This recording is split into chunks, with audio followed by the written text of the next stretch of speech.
Recorded live from the mats of Radical MMA in New York City. Martial Culture Podcast. Your source for in-depth combat sports and martial arts insights with Coach Renee Dreyfus and Matt Peters. Ring the bell and let's get it on. Bang, bang, bang. We're here. Martial Culture Podcast. Hi, Renee. How are you? Hey, Matt. How's it going? Good, good. I'm very happy we did not bet on last night's UFC event. No kidding. There was some fights last night. That was pretty spectacular. Yeah. Disappointing in some areas, surprising in others, not surprising in some. But it was a good event overall. And I want to go through the fights and see what was interesting. I also, as I was saying before we started recording, I think there's a real interesting perspective that we can take that kind of brings us to what we always talk about is like why martial arts exist the way they are historically. Why does some martial arts work, some don't? And what are some approaches to fighting and why do these different approaches exist? Mm-hmm. And I think Yoel Romero is someone we really need to talk about, and we can use that as a really interesting platform. But before we do that, we can go over some of the other fights too.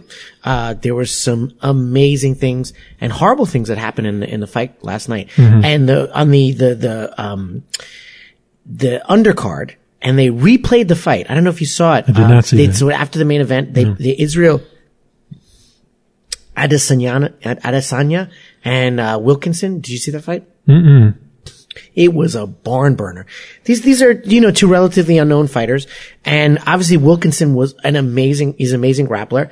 And, the Israel Adesanya is, this kid is coming up. He's been compared to John Jones, your favorite. For the cocaine use or other things? No, I mean, that was funny. No, for his skill. And he's a striker. His striking technique is very crisp. And my God, this kid's takedown defense was unreal. So he got taken down once and he did a tumble cartwheel and just got right out. And it was amazing. And the guy couldn't take him down. And, generally speaking, when a grappler who is, a very significant grappler fighting a striker who does not come from a grappling background, the grappler has the advantage. As we saw in the main event, the fight we're going to talk about later, mm-hmm. the Hunt fight. But, when it's grappling versus striking, all things being equal, generally speaking, the grappler can take the striker out of his game plan mm-hmm. and kind of put him on his back and demolish him. And that was Wilkinson's strategy. And he was shot in so many times. And every single time, this kid, this rookie just got up and just defended beautifully. And Wilkinson, I was a high level jiu-jitsu fighter, just could not put the fight on the floor, got outstruck, and then wound up, losing interest. And just one of the few examples of a kind of a more pure striker, with great takedown defense. Kind of reminds me of Joanna Djurdjic, where the takedown defense is amazing.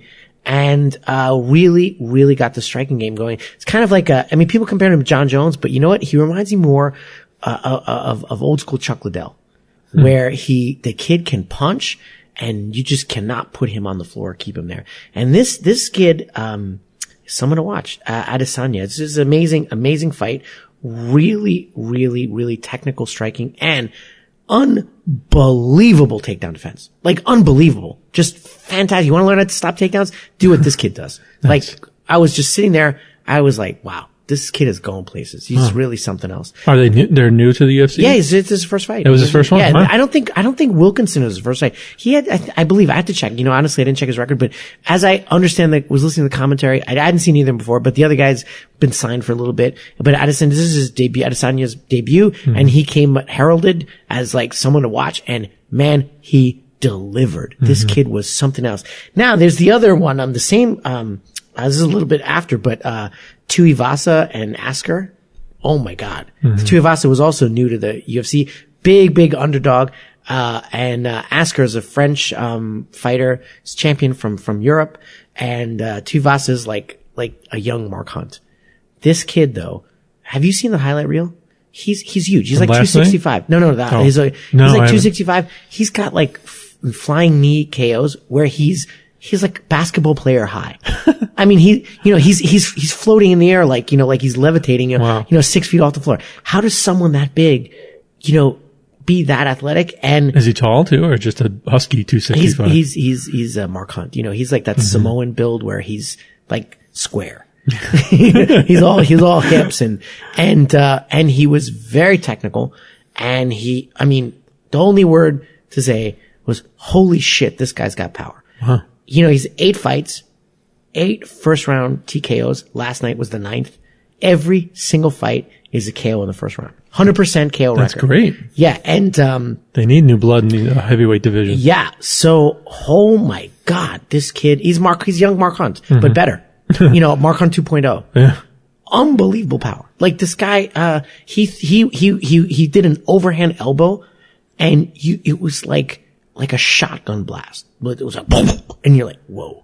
That was like, that French guy, this guy, obviously, maybe he's not the world's best fighter, but he was not bad. You could tell he knew what he was doing. And he had his hands up and you look like he was just crying there from every blow. He was like, oh, and I felt for him. I'm no disrespect. He's a great fighter, I'm sure. You're like, again, like we were talking about the referee should stop the fight. The referee stopped it after the guy tripped because he was just taking such a beating. He's like, look, I'm going to step in here. And he kind of got shoved down by, Tuivasa, but it was over. I mean, he had taken so much punishment. He's sitting against ropes and he's just like, and just eating it. And every single punch was, boom, boom, boom. This kid has power.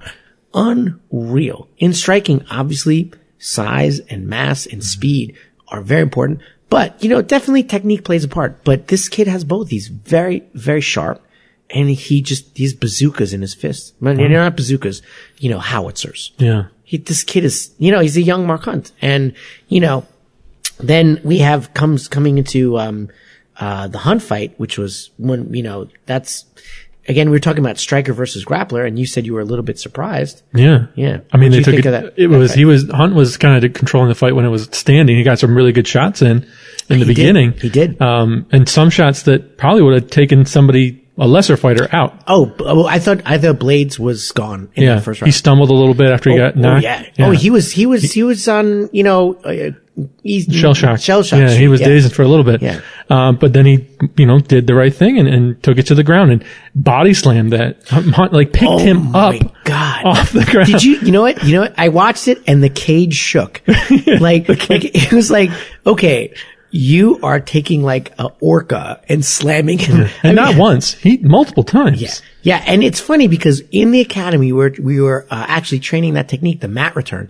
So my wife was like, oh, that's a suplex. I'm like, no, it's not a suplex. It's a mat return. And there's a technical difference. But then after he did a bunch of mat returns, then what does he do? Cause he tried the suplex. It didn't work and he tripped him. That was in the first round. And he took him down. And then he's like, no, I gotta get a suplex. And he did it. He suplexed Mark Hunt. I mean, how do you do that? It was like, whoa, bam! And the earth shook. I'm surprised that some seismologists didn't register 2.0 on the Richter scale or something. Some guy in the middle of the China Sea is like, yeah. What was that? I know, right?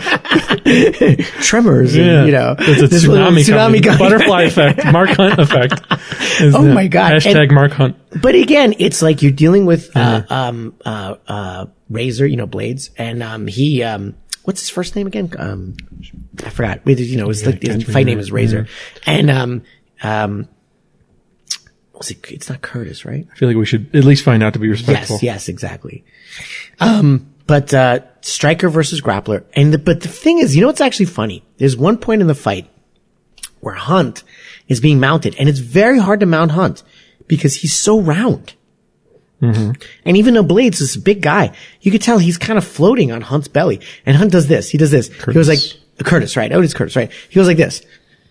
And he belly bumps him off. I'm like, wow, that's not really technique, but that's actually kind of cool. Roy Nelson versus Mark Hunt.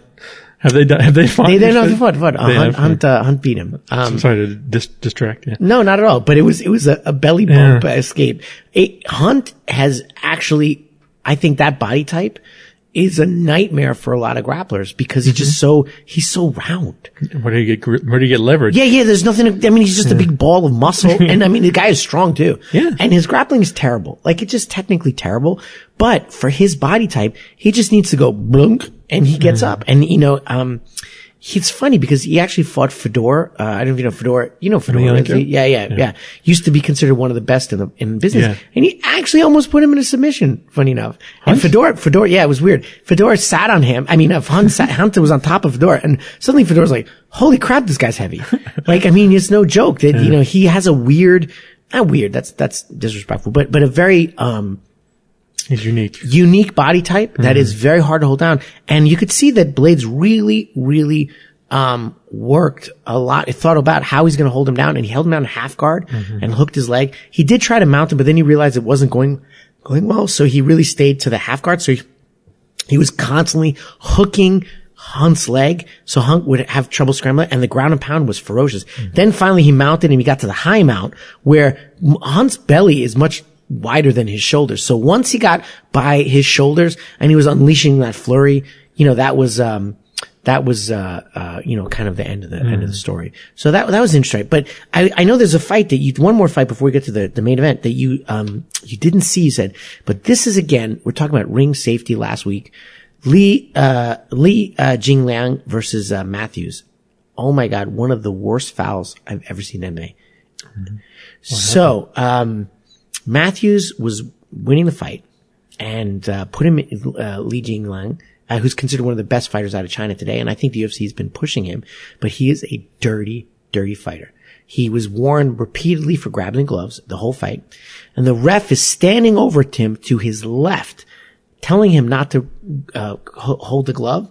The other hand, he sticks his fingers like this, thumb and two fingers in the guy's eye. And just jams it in there and kind of like moves aside. I can't say it was intentional, but it really looked like he was shifting away from the ref's vision so that he could stick the finger in it. And the guy had to give up the guillotine. And he said, which is actually why I don't teach the traditional guillotine in my school. We really focus on the Marcellitine, which is Marcelo Garcia's variation, although, Ellie Gracie came up with what's known as a high elbow guillotine, and probably someone else did too. But Marcelo Garcia should be credited with a lot of innovations for that technique. And when you do the high elbow guillotine, which you've seen, a number of fighters in the UFC do, there was one last week, if I recall, you can't get eye gouged and you can't get punched in the groin if you're standing up as you do it. Whereas the traditional can leave you open to those strikes. But this kid just stuck his fingers right in the guy's eye. But then, the guy came back and you could see, you know what else was doing? He's rubbing his glove over a cut on the guy's eye. So he cut him and then he was rubbing it. This kid is dirty, dirty fighter. But you know what? It's, I guess, part of the business. You cannot expect everybody to be. Did he get points deducted? Did they see it? Nothing? None. They didn't see it. The ref didn't see it because I think he was like really being slick about how he was cheating. Which is, when I fought back in the day, I fought under Vale Tudo rules, but a lot of the people I fought against, the one thing you couldn't do was stick fingers in the eye. Probably 7-8 times guys try to stick their fingers in my eyes. Or fish hook you, which is like grab your flesh and your Thanks for not just demonstrating on me. Appreciate it. Who said I wasn't going to do that on you? Help! I need an adult. Yeah, I was just saying how much I enjoy being mean to you. It's the sadistic side of me. Anyway, but again, a referee failure and very, very unfortunate. But the kid, and it just shows how obviously eye gouges can be an effective move. But the Matthews, who's I believe he's a jiu-jitsu black belt. I think they said that, or just a high level jiu-jitsu guy. He adjusted, he protected his eye, he let go, and then he proceeded to beat the snot out of him more. And then he wound up winning the decision. But you could tell his eye was bothering him because he was not expecting it, and his eye was bothering through the fight. But he was very, very classy in the end. He's like, "Oh, things happen," like that, and very, very classy guy, Matthews. But egregious, consistent fouling from the Chinese fighter, which is a real shame because, when you're considered, I think sometimes the pressure of, representing your country or this or that is so big that you kind of do anything to win. Like, the movie that's come out, I, Tonya. We remember the Tonya Harding story. Okay, we're going to hire some people to break her kneecap. Or I don't know if she hired them, but whatever, but the winning becomes the be all and end all versus, having some honor and its integrity. And, that just wasn't it. Anyway, unfortunately. Anyway, on to, Romero and Rockhold. What do you think of that? Well, he didn't make weight. First drama. We talked about that last week about the dangers of weight cutting, and they say he was very close to fainting too, which is why they said, okay, we're done. Like he was entering that territory of like danger. Yeah. Yeah. Well, he's 187, I believe, is what he weighed in the day of the fight. 2.7 pounds over, right? Yeah. So not bad, but still couldn't get the belt because they wouldn't have sanctioned the fight as be an interim belt holder fight. Yeah, so right. That stinks. Yeah. So the belt's still not, nobody has the belt for right now. Surprising. I mean, Rockhold is such a strong fighter. Yeah, totally agree. Yoel Romero is obviously a strong fighter as well. And if you just look at him, you're like, that guy's on drugs, man. How the hell does he look like that? How is his body that, what has he got? 1% body fat? And he's almost 40. He's 40. Yeah, he's 40. I think he said 40. And, Yoel Romero is a very interesting thing. And that's kind of going to segue into, as I said, I want to talk about, kind of martial arts in general and use Romero as an example. And one of the commentators said something very interesting. But I want to also say that I was watching, my wife's like, what's Yoel Romero's style? And I'm like, that's a good question because he never does the same thing. Yeah, I heard the words I heard was unorthodox a lot. Very unorthodox. And it's funny because he trains, obviously he's a very high level wrestler. But did you notice how many times he shot a takedown in that or grappled at all in that fight? A lot of striking. Zero. Nothing. Yeah. No grappling. So, and he does that a lot. Like, I don't see him as an aggressive grappler. He's very often compared to that other Cuban, the judoka. I forgot his name, but that guy actually does grapple. But Romero he just punches. And he was very aggressive puncher. Very, very aggressive. Flurries. Yeah, he has a lot of knockouts and that's it. And he'll like take a lot of time off. He'll wait, and then he'll just explode. And he'll just blast you. He'll blitz you. Boom. He'll just go 300%, balls to the wall, bam. And then you're like, whoa, where'd that come from?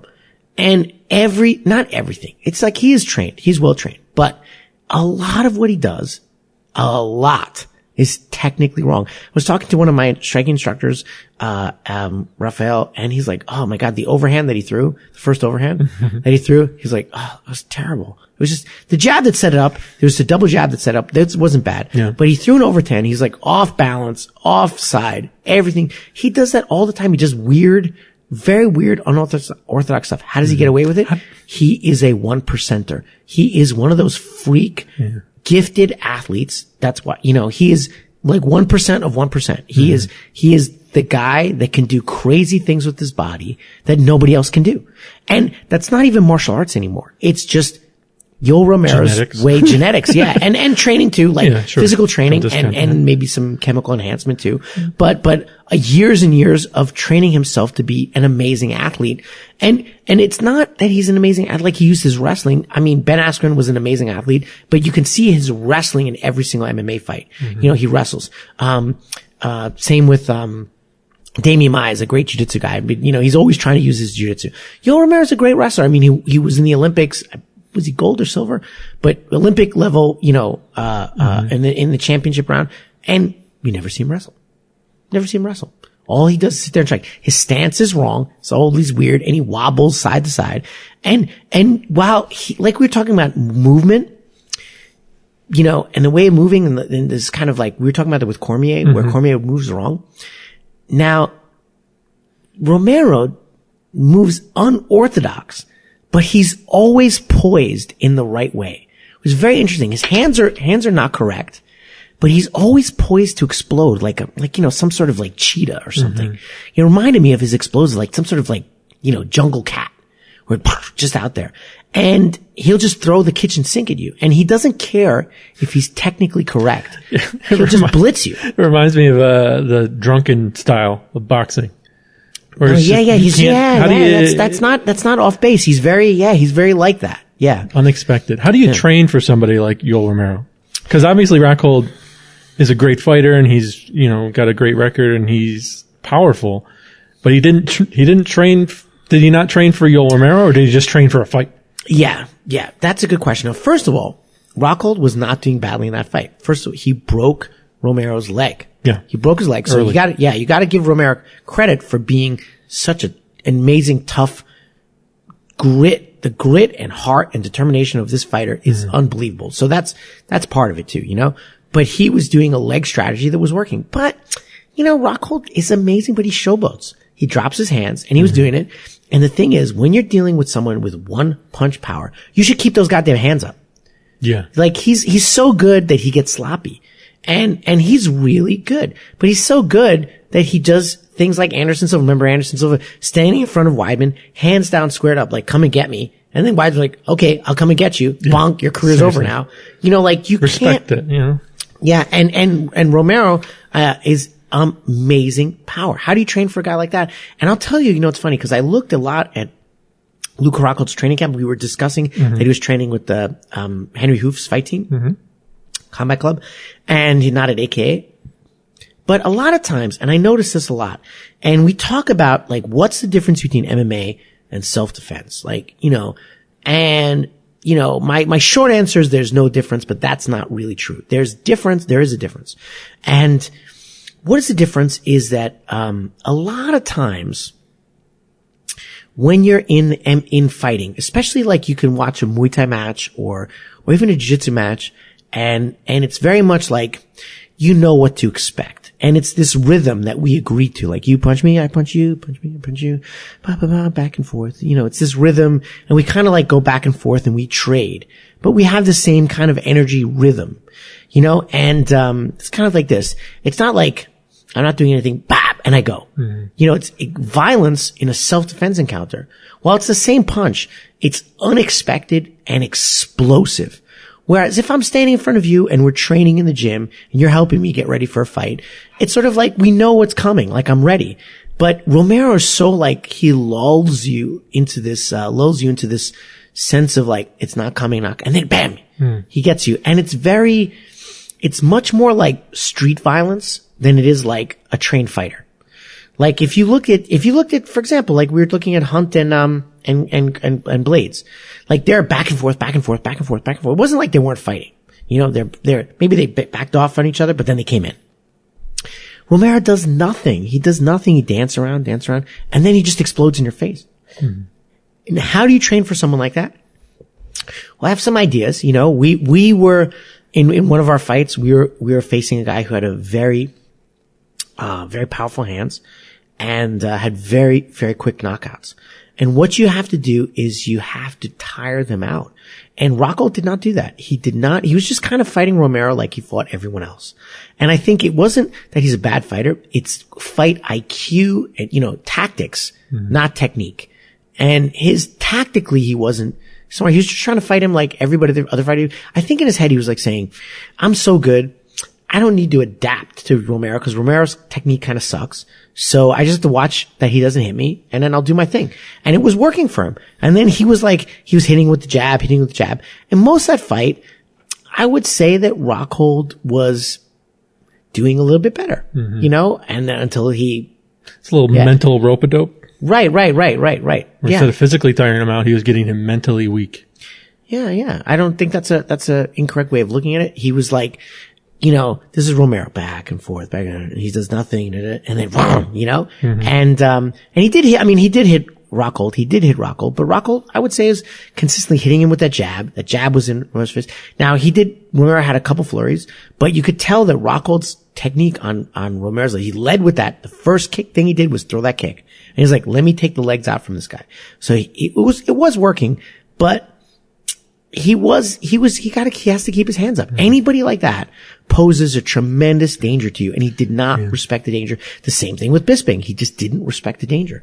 But, you know, you can never underestimate the ability of someone to hurt you. And untrained or trained. And, I think sometimes trained fighters think like an untrained guy can't hurt them. Now, I'm very well trained, Matt, and you are not so well trained. But if I'm talking here to your wonderful wife over here and you come behind me and surprise out of the blue, hit me over the head with a baseball bat, you know, probably my training's not going to do me that much good. You know, go get me the bat. Never underestimate a person's ability to do harm to you, to hurt you. And I tell my students this all the time. If you want to prepare for self-defense, you have to understand that everyone out there has a potential to do you damage. And what do? I like to say, go back to old school basics. Either make distance so they can't reach you, or clinch up tight so they cannot bring their power to bear, and tire them out, and then go in for the kill, and that's not what Rockhold did. But I think he was just afraid to grapple with Romero too, because Romero is quite a good grappler, but I think he should have tried. I think Rockhold's strategy would have worked on 9 out of 10 fighters. Yeah. And Romero was he's the 1%. He's unique. He's unique. He kicking him in the leg and breaking his leg in the first round would have been it. Yeah. For most fighters. Oh, totally. So, he wasn't wrong in his strategy. It just was not maybe tailored correctly to the correct fighter. And right. Which like means you said, honestly, but I agree with you. Yeah. It was wrong. Yeah. If it's not tactically correct for that milieu, then it's not it's not correct. But you're right. It's not, nobody's saying Rockhold is a bad fighter.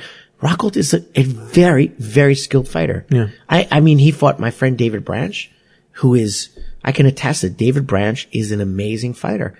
And, he did very well against him. He really did well. And Rockhold is skilled.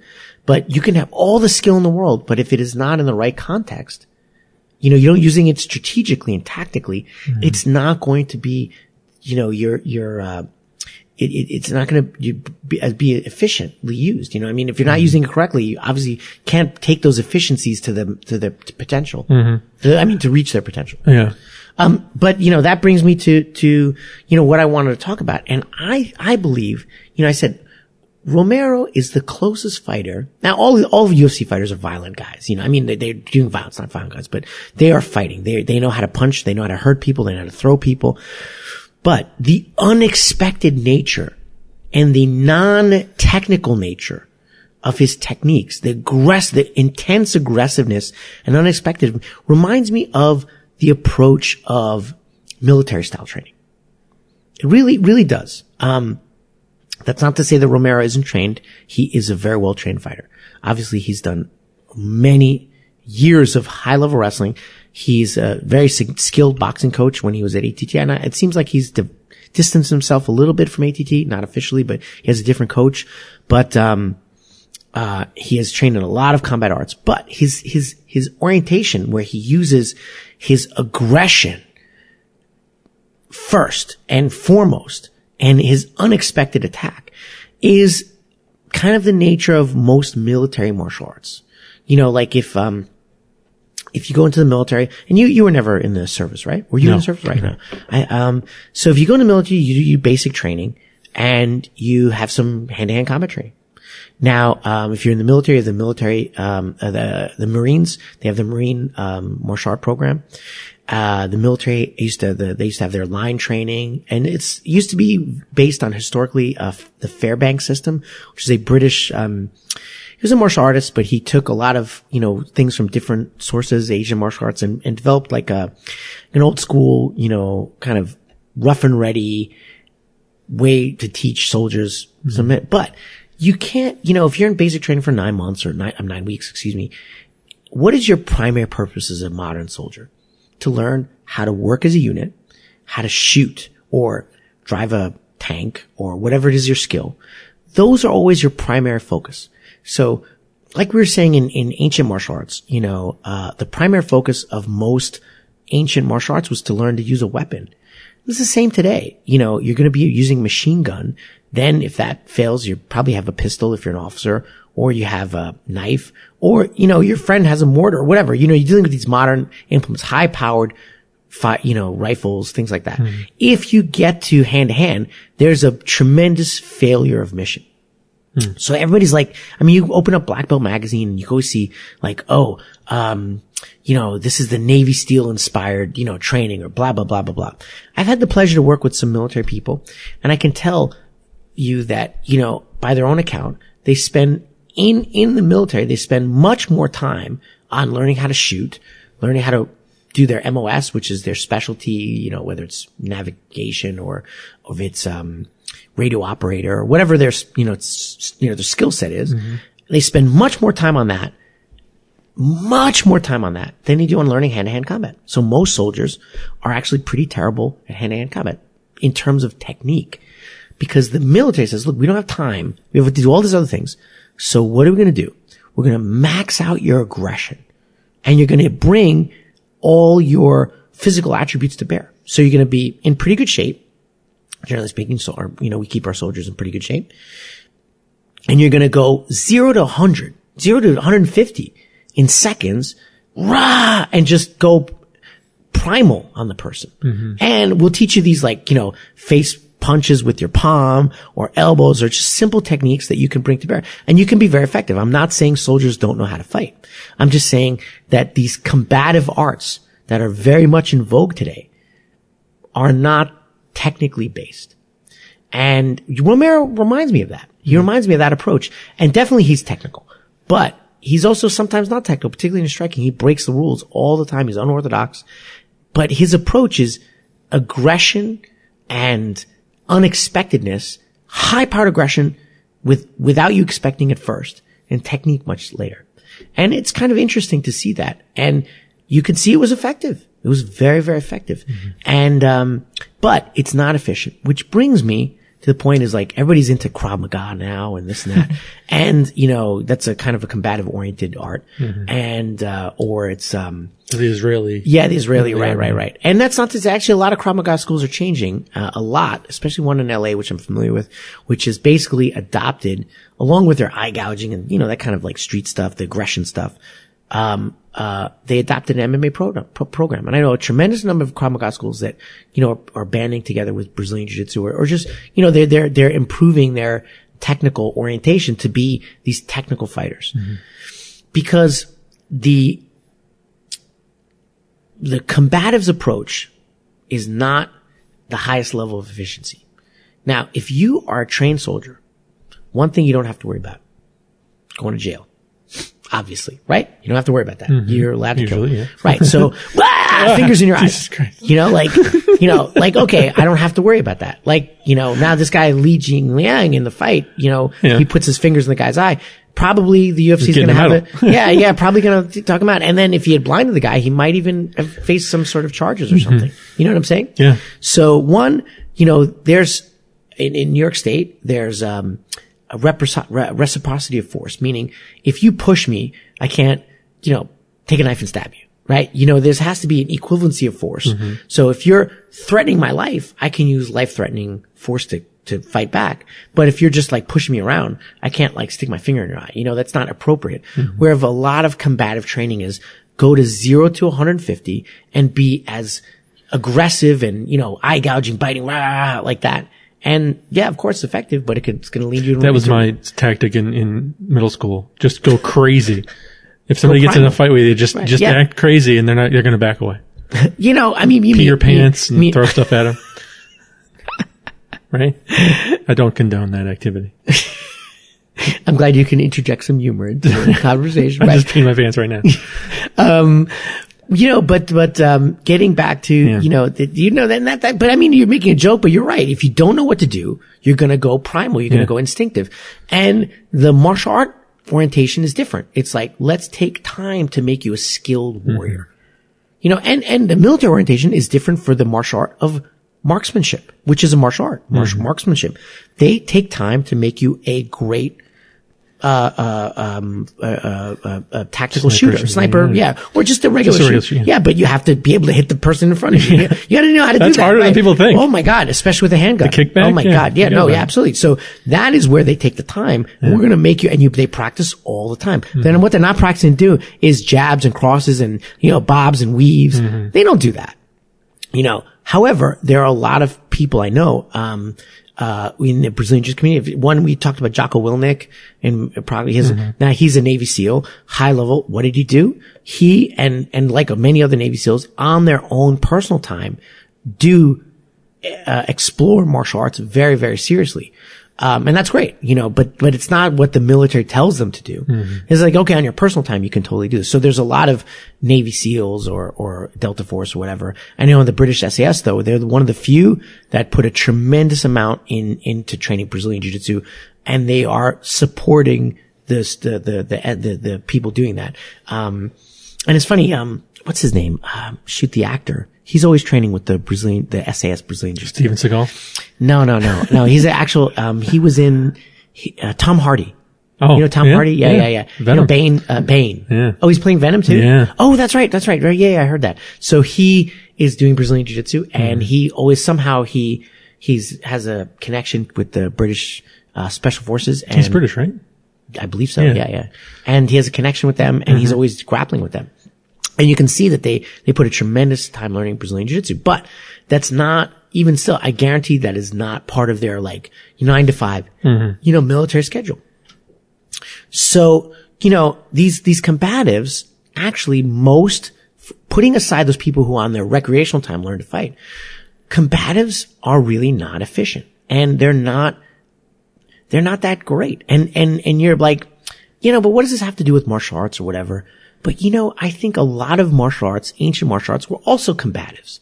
So, I look deeply at certain traditions, mostly Japanese, but you look at others and you can say that is not really that efficient. You look at modern day boxing, you look at modern day judo or jiu-jitsu, you can see that the efficiency of the move are very, very high. And you look at a move from, the 19th century, maybe some traditional jiu-jitsu or something, you're like, okay, that's like a strength move. That's a guy, exploding. I'm going to push your elbow really hard and smash it to the ground. And if you don't have some force behind it, it's not going to work because the leverage is not really solid, or not as high a level of leverage as what we know today. And, still the combatives world is stuck there. And we have, so many combatives that are you're not so much in the martial art world, Matt, but if you open up a page of Black magazine, all it is Navy SEALs and, Delta Force operators or this or that. And honestly, these guys, most of them, barring the people who train on the outside, are not technical guys. They're aggression-based paradigms.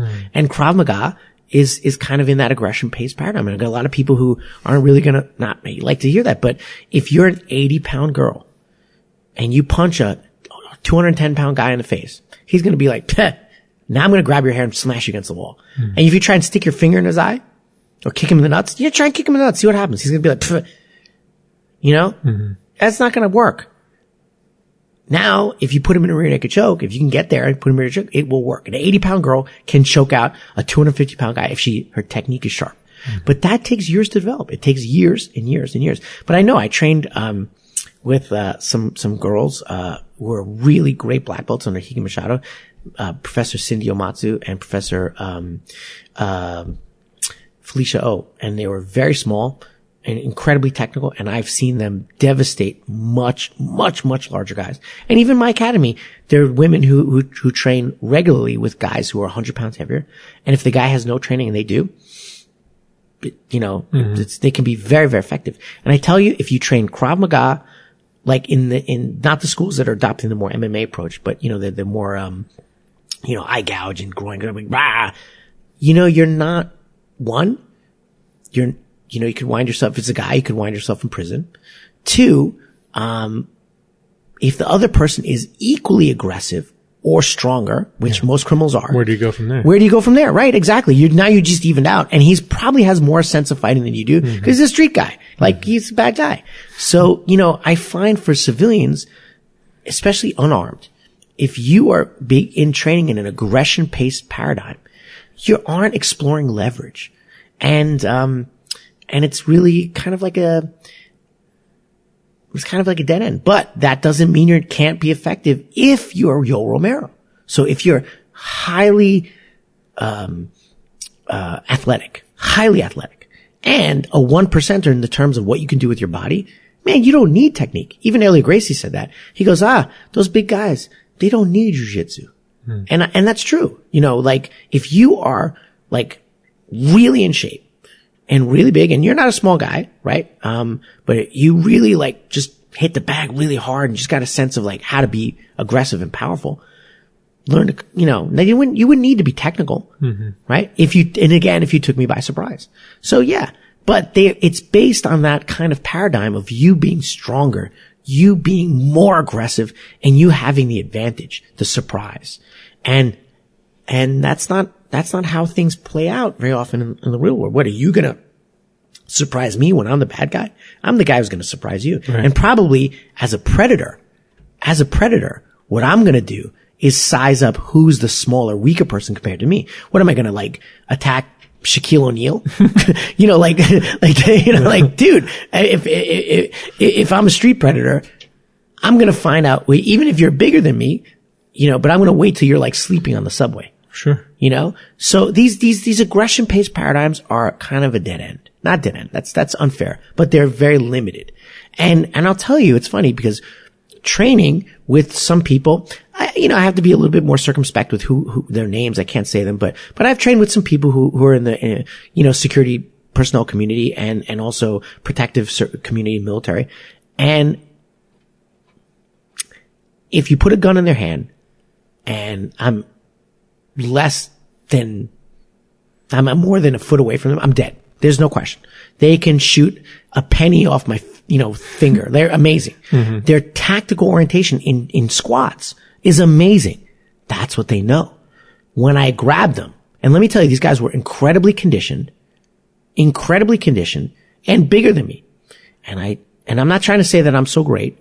That's not what I'm saying. I'm saying the arts that I studied were really great. It was like taking candy from a baby, especially 45 seconds in. When they're like, holy crap, my explosive aggression didn't work. Now I'm freaking tired. Yeah. And now I'm like, now you're going to feel what jujitsu is. Mm-hmm. And I'm going to be that anaconda wrapping around you and you have no idea what I'm doing to you. And that's why I'm not really a proponent of aggression-based paradigms. But as I said, it's interesting to see it in the UFC because really Yoel Romero's an aggression-based fighter.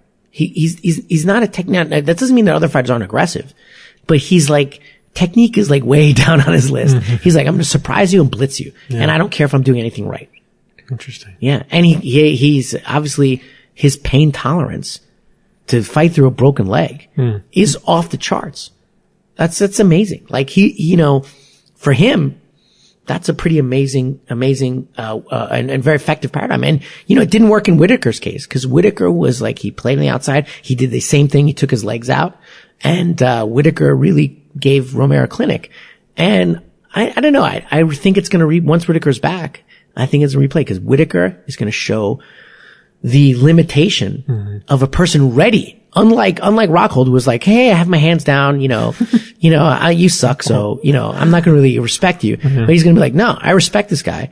Now I'm gonna show you how I pick him apart, which is what he did the last time. Mm-hmm. A technical fighter will pick up well-trained and properly oriented, will always have the advantage over an aggression-based paradigm. Now, am I criticizing the military, the armed forces for doing what they do? No, because they only have a limited amount of time to train their people. It's the proper decision for their context because they have to focus on shooting or driving a tank or this or that. They don't have time to teach the guy. And it's a small scenario. If you're on the battlefield and you find yourself without any weapons and in a hand-to-hand grappling situation, well, you really screwed up. Mm. You really screwed up. Like you should have your gun. Run away. Yeah, right. No, I mean like you screwed up. So they're not going to not tell you what to do. But even if your weapon's unloaded, they do the pugil stick kind of training. Like that's a weapon. The butt of your rifle is very hard. That's of course they're going to use that first. They're not going to be doing, Muhammad Ali. Mm-hmm. Nobody does Muhammad Ali in a battlefield. That's, like this is silly, right? You're throwing rocks at people. I mean, I'm going to dodge the bullets unless you're more here. Yesterday, I didn't know if you know the story. The Aikido guy claims that he can dodge bullets. Bullshit. Yeah, of course. Total bullshit. Which brings me to the combative world, how it's gone even, because it's not really based paradigm. The combatives world is full of bullshit artists. Mm-hmm. I mean, not people who are legitimately teaching, okay, I'm the drill instructor. You're in 9 weeks of here and just do this. Okay. I'm talking like serious, like chi blast, like we talked about bullshit artists. Now, there's this one guy. Okay. His name, and he is the master of beautiful YouTube videos. And I'm going to call him out. His, Fred Maestro. And let me tell you, I'm going to play one of your videos after. He looks great. And he's like, bum. And if you didn't know anything about fighting, like, oh my God, this guy is skilled. And this is one kid in Korea too. He's the same thing. He's actually originally a dancer. So he's like he makes everything look like super cool. And you're like, oh my God, these combative guys are so great. And then this guy, Fred Maestro, give him credit. He actually stood up and did an MMA fight. I don't know why, because he looks like shit. Like utter, like he just takes taken down, beating the crap out of him. And he has nothing. None of his stuff works.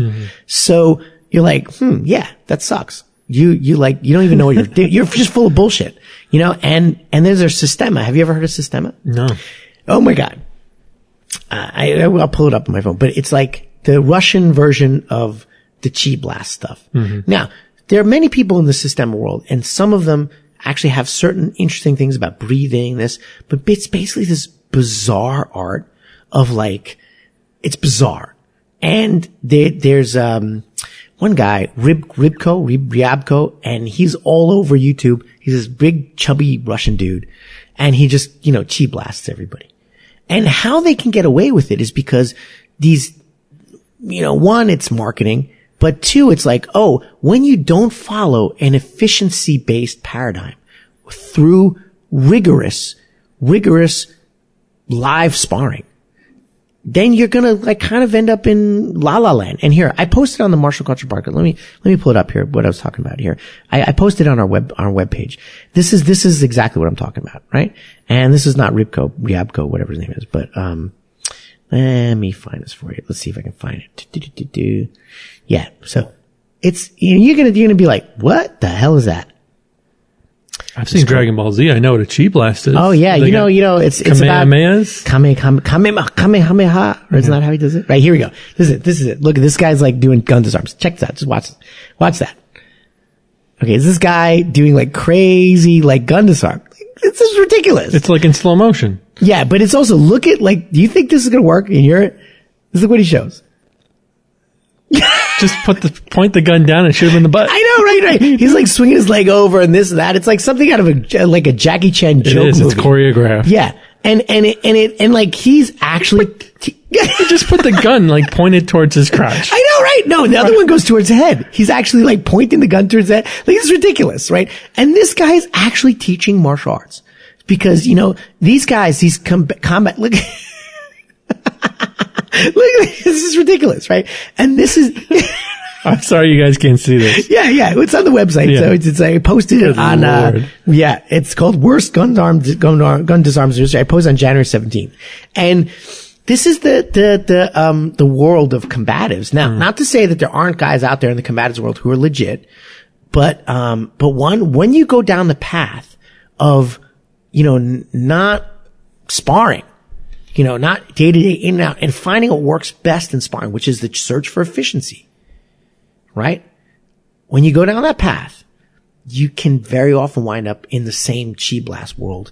And that's kind of interesting because like, okay, we're in the 21st century, but maybe this is how like some of those ridiculous martial arts developed in ancient China, where it's like, okay, they didn't really fight because they were more focused on swords. And they said, oh, what if, okay, how about this? And they never tested it out. And then that became kind of like a thing. That's possible. I can't say for sure, because obviously I haven't done the research, but I'll see if I can find a few more. There's just some here that are just so ridiculous. Let me see if I can pull up another one. Just from your enjoyment, Matt. Now the movie Crouching Tiger, Hidden Dragon, that's accurate, right? That was a documentary. Total documentary. Yeah, absolutely. You didn't know that? No, that's Chow Yun-fat. And actually, you know what? That I have to. Oh, here we go. He got Ryabko. Okay, this is look what he's doing. Look what he's in. This is fat Russian dude, and and hammering something. I don't know if you know. Like I don't even know what he's doing here. Let's get to what he does. He's charging his chi. It must be. Yeah, the like hammer. That's his chi force hammer stick. Look at it. That guy should be dead. The 1-inch punch. Yeah, like look at that. You see how ridiculous it is, right? Oh, His heart just exploded, I think. Yeah, I know. Right. He's going to pull it out of his stomach now. Roadhouse guys.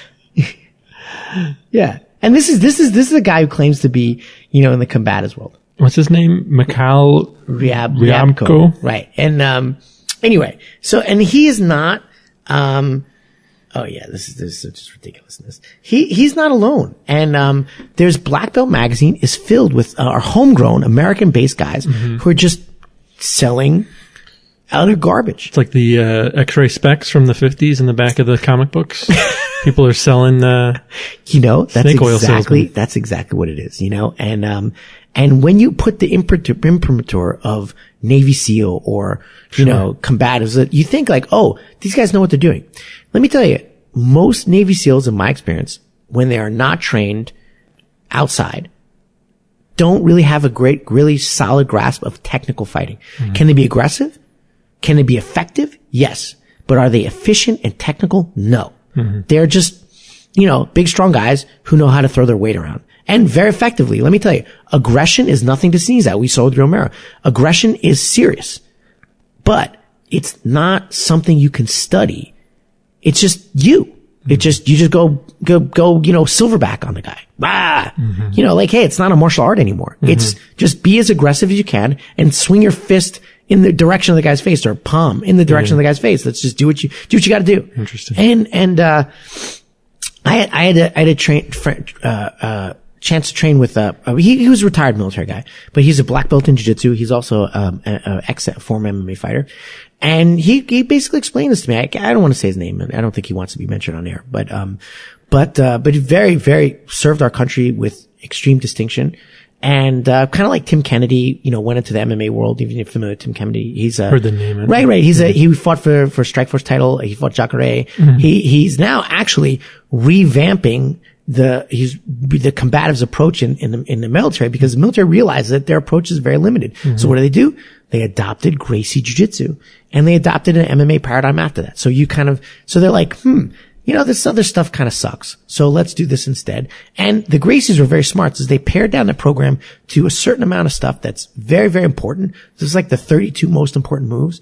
And you get a sense of those 32 most important moves and how to put them together. And that's a real good place to start to be a technical fighter. Mm-hmm. And after you get those, you can branch out off on your own, but you have a really good foundation. And, I think people understand that I'm kind of a fan of, Henner and Halleck and the Gracie Academy guys. And, they're a little controversial, but their approach to help certain police officers with their tactical stuff or the military to offer some, hey, you have limited time. This is the best way to get technical and tactical. Let me tell you, I think it's a good system out there, Mm-hmm. Obviously I'm not in the military, but it's better than what they were doing before. What the military was doing before was, just not, you better be really aggressive dude or put a knife in the guy's hand. You know what? That's another thing is like when you're an aggressive based paradigm and you have a knife, yeah, you don't really have to be technical. When you look at knife fatalities, right? When you look at knife fatalities, a lot of times it's like a woman killing a guy in a lover's live. Yeah, right. Because when you're a 98-pound, that's why we have knives and guns. Because when you have a 98-pound woman and she puts a butcher knife in her hand and she swings at a 200-pound guy, she can kill that guy, right? But barehanded, nothing, right? So that's why we obviously have invented weapons. Mm-hmm. That's a force multiplier. Now, when you take those weapons away, you better know what you're doing if you really want to protect yourself, in a self-defense scenario. Mm-hmm. And of course, like I said, that guy, the fake guy, Maestro, if you want to step in the ring, you better know what you're doing. Or bring a knife. Yeah, right, exactly. Or, in Zhang Liang, he wasn't good enough and he tried to eye gouge the guy in the fight last night. And it just shows that's a aggressive combatives approach. And it didn't work. Panicked and went back. He went primal. I think he went cheap. Yeah. But it also didn't work against the fighter. So you saw Romero, and it's kind of interesting, his combative almost approach, although obviously he's a world class wrestler. So it's not like he doesn't have high level martial art training. Mm-hmm. But his more aggression-based approach worked. But when Li Jinglang, I mispronounced his name, tried to do a foul technique to get out of a technique to win the fight, okay, the guy got out of the technique and then he just continued to beat the snot out of him. Mm-hmm. And it's a limited paradigm. And this is why the dirty secret of Krav Maga is that most of it is not going to work for a civilian. And they know it. So what did he do? They kind of integrate much more, MMA based training paradigms. Kickboxing is not originally what Krav Maga, was. Mm-hmm. And now you go to any Krav Maga school, what are they doing? They're teaching you kickboxing. They're like dirty, what Bruce Lee used to call dirty boxing, or where it'd be boxing, but maybe also, I'll also maybe finger jab you in the eye as well. But you still have to have the technique to do that. And, the delivery systems, the timing, the distance, the movement, the technique of your martial art is what civilians should really be focused on. That's what's going to, how to overcome, especially in jiu-jitsu, how to overcome a larger adversary who started the fight after he sucker punched you. Not what are you doing when you're at your best? What are you doing when you're at your worst? You get sucker punched, your head smashed against the wall. Okay, how do you fight back? Right. You better know some leverage. You better know some technique. You're shit out of luck if you don't.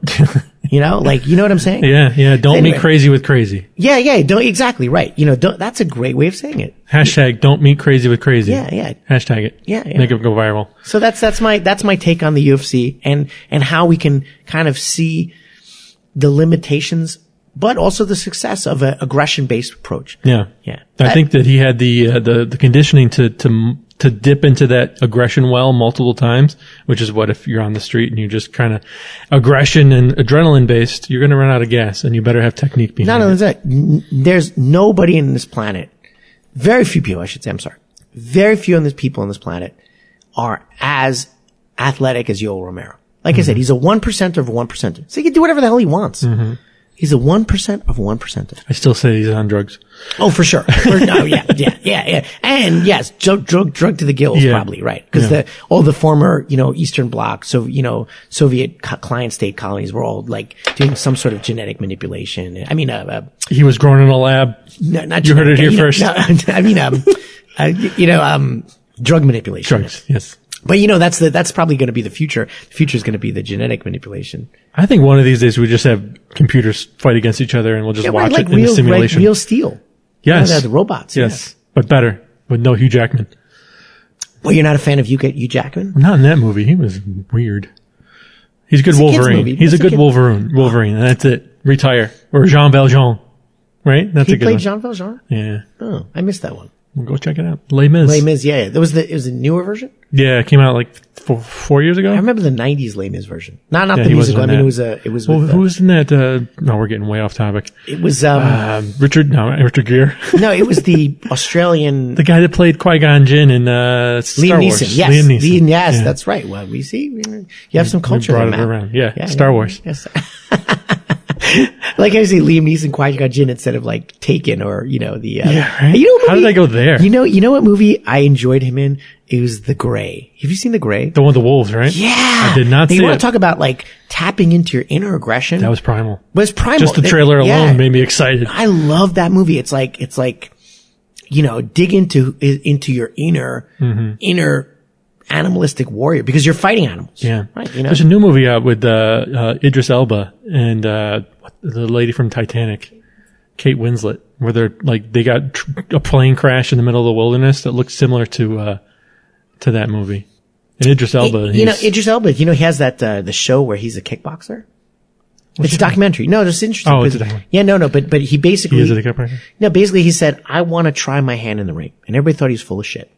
That he was going to be like, some superstar, but he actually trained really, really hard. They made a documentary of it, his entire, camp, and he actually does a fight. He looks pretty good. Yeah. And for like, he looks pretty good. Tell me about it. No, I mean his technique. No, like he really, really applied himself to be a warrior.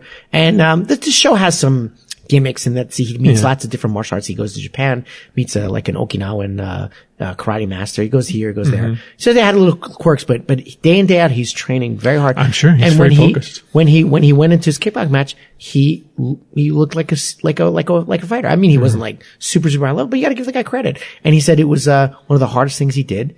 But he applied himself. It was about a year of nonstop training and they follow him around. So, hats off to him. Yeah. And he continues to train this day, as I understand. Like he's now made martial arts part of his life. That's good. All right. So, getting to the end of the show, we have the bet still on the table for Rose versus Joanna coming up in April. We still haven't figured out what's going to happen to Renee after Rose wins. No, Rose is not going to win. Crap. Joanna's going to win. I'm in trouble. So there's going to be voting on social media to decide what punishment's handed out. Yes, but what am I doing to you? We don't know yet. Yeah, you're right. So the listeners are going to decide what I do to you and what you do to me. Yeah. So keep an eye on social media pages for voting. Oh, you know what? You know what's a good one? You have to train at my academy for a month. That would be good. Do I have to pay for it too? No. Hell yeah, let's do it. I hope Rose wins. But you have to train, we have to be I have to be serious. Be serious, right? They have to geez. 5 times a week for a month. I don't got time for that. Ain't nobody got time for that. Well, I hope Rose wins now because I would love to do that. No, okay, that's bad then. I hate it. I hate working out. So yeah, check us social media for that. Gotham. No, we're not Gotham. Well, Gotham Podcast. Sure. Let's check it out. But Martial Culture Podcast on Instagram, Facebook, Twitter. Make sure you're voting on that so we have engagement with you guys. Yeah. Also, I would like to be interested in who people think are going to win. Maybe we could have a poll of who they think are going to win as well. Yeah. And then if you're wrong, we get to beat you up too. We're going to beat up our fans. I'm going to beat you up, Matt. You're going to beat me up. You have aggression built into you. I feel it when you walk in the studio. You remind me of the bullies that picked on me when I was I've never beaten up a single person my entire life. I just strangle cats. And you just tell me not to come here, and you cancel my podcast entry. I'm unwanted.